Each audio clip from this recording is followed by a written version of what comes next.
Make sure to join my streaming service at darkandtwisted.tv to watch exclusive animated horror for members only.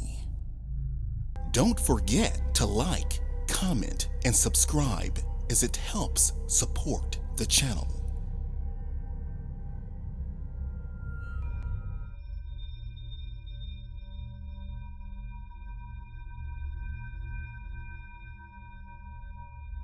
Even after all of the warnings by hundreds of YouTube videos and articles to never go to the dark web, being overly curious by nature, I ignored them all. But by the end of this story, you will see why going onto the dark web was the best decision that I had ever made in my life. And yes, you heard me right. It was the best decision. When I was 17, I had just came home from school, only to find 2 police cars outside of my house. So I got off the school bus and ran into my house in panic to see what was the issue. My parents were both embraced in tears as the 2 police officers sat in front of them on the sofa, jotting down notes. I asked them what the hell was going on. Then after my mother finally brought herself to speak, without crying, she said that my little sister Amy had been kidnapped while riding her bike down the road near our house.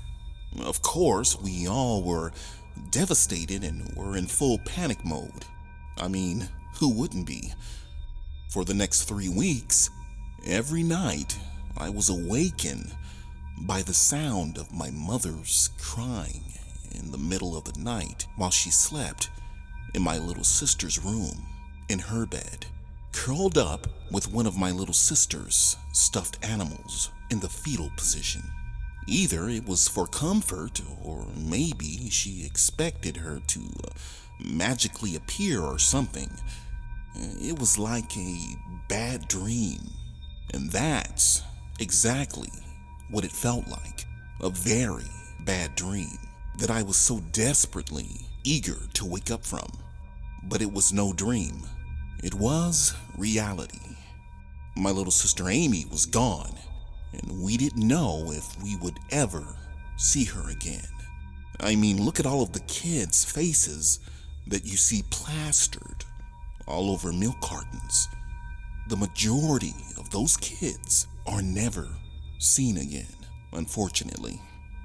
From that day forward, every day I came home from school only to find my parents arguing, blaming each other as well as themselves for her disappearance.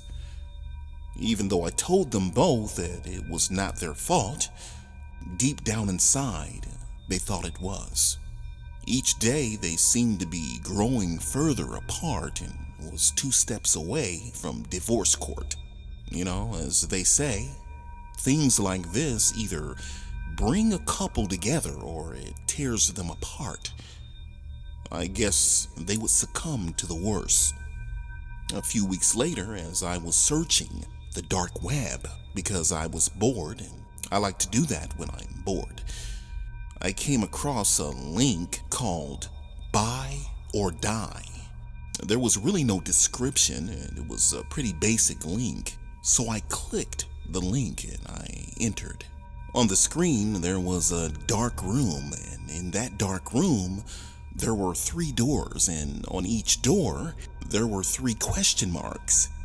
One was blue, and the middle was pink, and the last was green.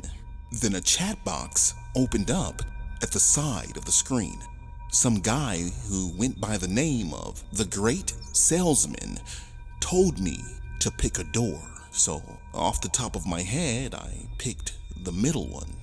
And when the door slowly opened, it was my little sister Amy, with tears streaming down her face, and she was screaming for help. She was still wearing the same clothes that she had on the last time we had seen her, and they were soiled in dirt. I told him to let her go, but he just told me that he couldn't do that, and that I could buy her if I wanted. And pinned to the collar of her shirt was a price tag, but due to being so far away, I was unable to read the price. I was like, what the hell? And then I threatened to call the cops. He then said if I called the cops, he would kill her. I asked him why in the hell was he doing this. He said that he was in the business of selling humans as slaves. This guy was fucking crazy. I mean, who does that?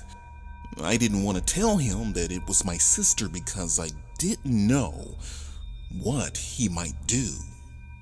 Then I asked him how much was it for her.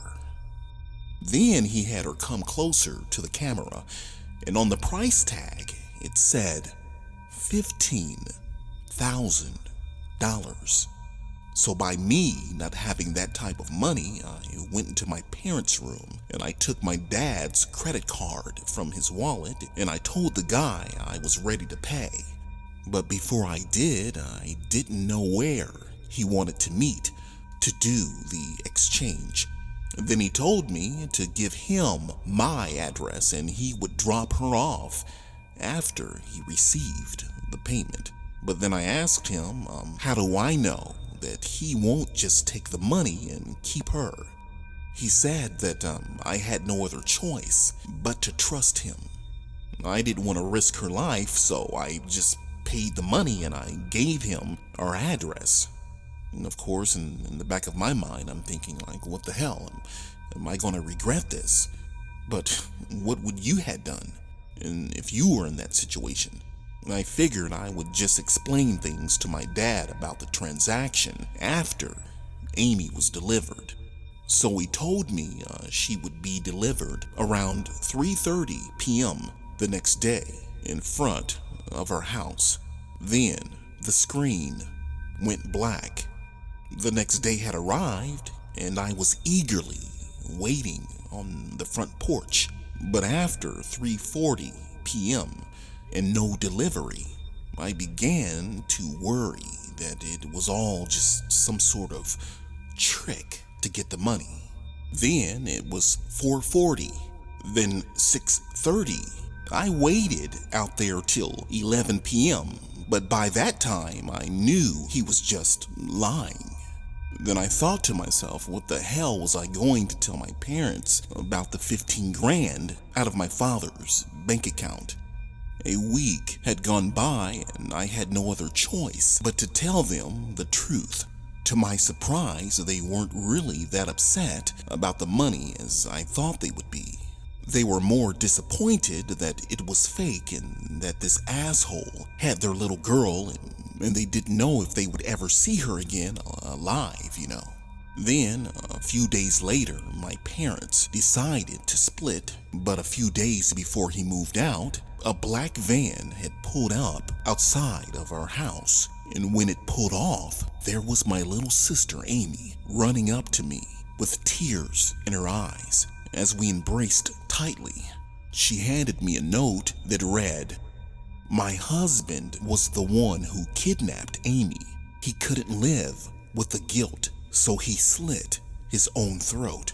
And in his suicide letter, he told his wife to drop off all of the people that he had kidnapped, including my little sister, Amy."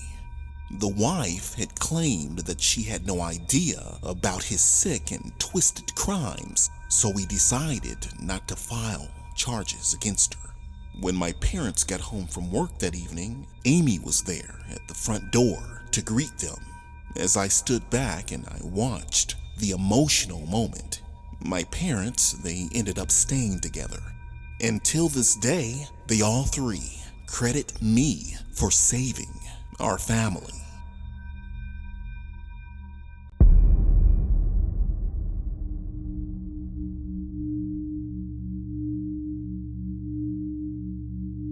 I I absolutely love all things scary.